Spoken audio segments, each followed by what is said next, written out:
You are listening to the So Now What podcast with Lana Manikowski, episode number 173. What up, gorgeous lady? Welcome to another episode of the So Now What podcast.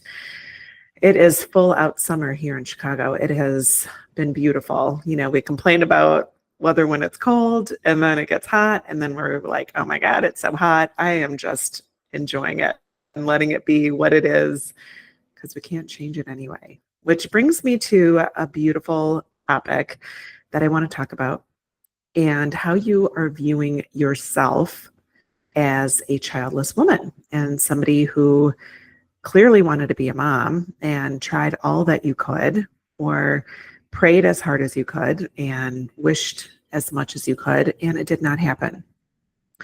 But before I get into that, I want to talk about my coaching program, Thrive After Infertility. If you listened to last week's podcast episode, you heard me talk all about it. We are going to be starting up our next class here very soon. If you have been thinking about wanting to create a life you love and a life that you feel connected to, even though your dream of motherhood did not happen, you need to get on board. You can go to the show notes. Let's talk. I'd love to tell you about the program, talk about whether it is a good fit for you, and whether the work that I do to help you feel more connected to yourself, so you don't have to live in this bubble with bumpers on the rest of your life, feels like something that is attractive to you. You can go and schedule a free 45-minute Thrive call. Check it out in the show notes. And yeah, let's talk, because how much more of summer or your life are you going to give away to this thing that did not happen for you? I think a lot of people don't realize that life can feel different. And that's why I want to get into this week's episode of the podcast, because it's a really, really powerful one.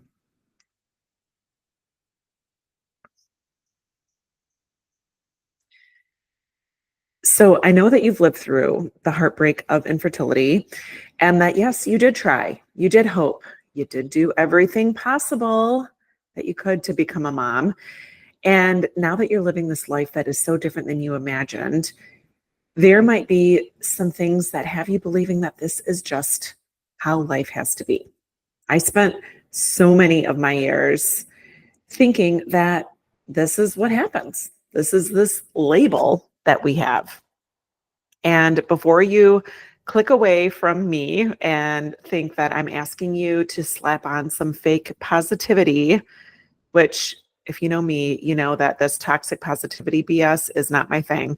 So let me explain that I spent years of my life, like I said, being reactionary. I thought that being reactionary was normal, that something painful happens and I'd see a pregnancy announcement. I would get an invite to a baby shower, hear a comment from a friend, and have this realization that I was being seen as somebody who was the worst case scenario, and I would just automatically react. And it had me thinking about like those dunk tanks. Do you remember when we were kids and you'd go to the carnival and you'd see someone in this dunk tank, or maybe at your like school festival, the principal of your high school would sit in this dunk tank and you'd throw a ball, you hit the target, and boom, that person gets plunged into the cold water. That is how I felt every single day, just bracing myself, constantly feeling soaking wet from all of the emotional splashes that came when my journey through fertility treatments left me without a child. And when you're childless after infertility, it can feel like the world is just expects you to be sad, for you to feel broken, to carry the grief like this permanent weight. And you get used to other people seeing your life as less than. And then you start to believe it yourself. So what I want to talk about today is, what if that wasn't the only option? What if the way that you feel isn't just happening to you, but something that you could actually choose? And this was something that I didn't know I could have a choice in. I just thought that you end up this way and that you just believe these things about yourself. But when I got exposed to life coaching, and understanding that there is this image of emotions that is being offered to us. Like, I think of it as like this hors d'oeuvre table, right? You go to a party, you go to a restaurant, and there is this buffet set out on a silver platter, and emotions are just there: sadness, jealousy, shame, anger, peace, gratitude, maybe some empowerment. But we don't have to take everything from the appetizer table. We can notice the things that are on the table and say, hey, sadness, I see you, but I'm not choosing you right now. You can see grief on the table and still choose compassion for yourself instead of shame. And here's the thing: the thoughts that lead to these emotions that we're having, they're not bad. They're not wrong. It's not a wrong thing to think that I wish I could have been a mom, or right now my life feels less relevant next to my best friend who got to have the kids. Those are human thoughts. But if you're feeling stuck in sadness, shame, invisibility because of them, you have an option to look at them and ask, is this thought useful to me right now? Is this feeling helping me create the life that I want to live? Is this a belief I want to keep wearing? And we've just been used to thinking a certain way about women who are childless after infertility because it's what we have seen. It is what the media portrays. It is what movies portray. When you watch the woman who never had the kids, it's like we've just been told that we're supposed to be sad, left behind. We're supposed to remain quiet. And we fall into this old narrative that says if you don't have kids, your life will always feel incomplete. We think that that's the way it is. Like there's someone assigned to a seat that we're supposed to take a back row to living a life and being a certain way because we are the childless women and we are the ones that people just feel sorry for. So we accept it and we fall into line, and then we see the moms out there who have the milestones and are seen as meaningful and purposeful, and we just think that we have to accept this role. And we sit into being the ones that are sad, the ones people feel sorry for, the ones who missed out on the thing that would complete us as women. So if you've been thinking that way, I just want to first tell you and acknowledge you're not wrong. You're not broken for believing that. You probably just thought that that's what happens when fertility treatments end and you are left without the baby, because nobody has talked to you about a different way. Nobody has handed you the tools to challenge those thoughts and to consider that this isn't the end of your relevance. Maybe it could be the start of a new and completely different identity than the one you expected, but one that you get to choose. And nobody talked to me about having a choice in the way that I felt in a life that was so different than I thought it was going to end up. So recently I was talking to one of my clients and we were talking about how we hang on to these old beliefs. Like you do that t-shirt, okay? Like I know you got one. I have them too. But that t-shirt that you just love, it's maybe has sentimental value. Maybe it is like the perfect t-shirt or blouse that goes with the outfit and fits perfectly with this, pair of pants that you have, but it's got a stain on the front. Okay. And you've tried everything. You've gone to the dry cleaner, you've used Clorox wipes, you've done the shout, you've done everything, but the stain can't get out. So you just keep pulling it out and saying, oh, maybe this time it won't look as bad. Maybe I'll figure out how to lay jewelry over it to cover the stain. But every time you pull that damn shirt out, you feel disappointed.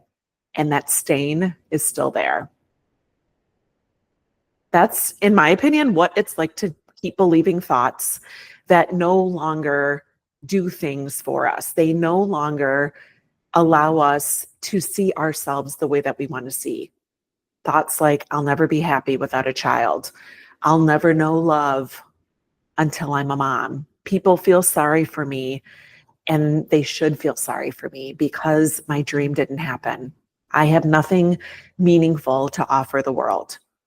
You've won those beliefs for a long, you have worn those beliefs for way too long. Okay. I'm just going to be honest with you. That stained t-shirt, it's okay to say, I love what this has meant. I loved the times I wore that, or the pictures I've seen myself wearing that shirt and my outfit looks perfect. But it's time for you to make new. It's time for you to make something new and create a new outfit and a new look for yourself.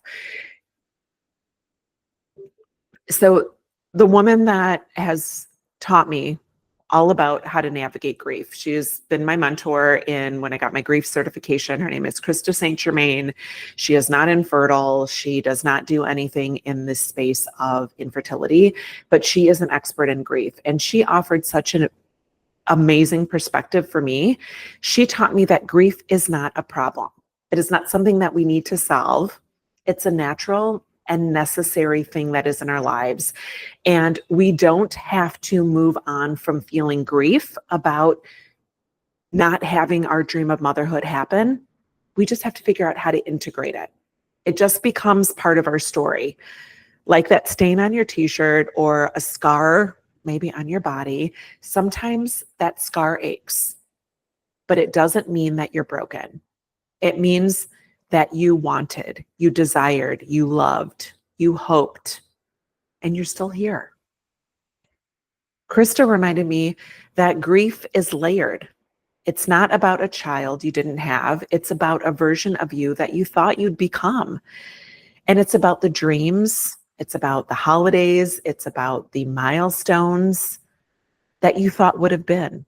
And all of that is valid, but there is beauty that you can feel. And there is grief that you'll have. And there is still joy that you can experience. You can carry sadness and still choose thoughts that move you forward. That is what post-traumatic growth is all about. That is something that I love to be able to offer to my clients because it's not about surviving. It's about expanding into a new purpose.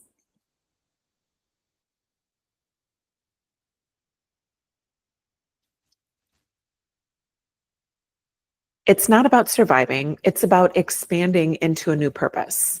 It's about having a different meaning. It's about finding purpose in different ways and an identity because of what you've lived through. So if you're listening to this episode and you're thinking, I've been wearing that same emotional t-shirt with a stain on it for years, I want you to know you don't have to keep reacting like you're stuck in the dunk tank. You don't have to decide what stays. You get to decide what stays in that emotional closet. You get to feel anything, and you still can move forward with peace and connection and fulfillment, even if it looks different than you thought.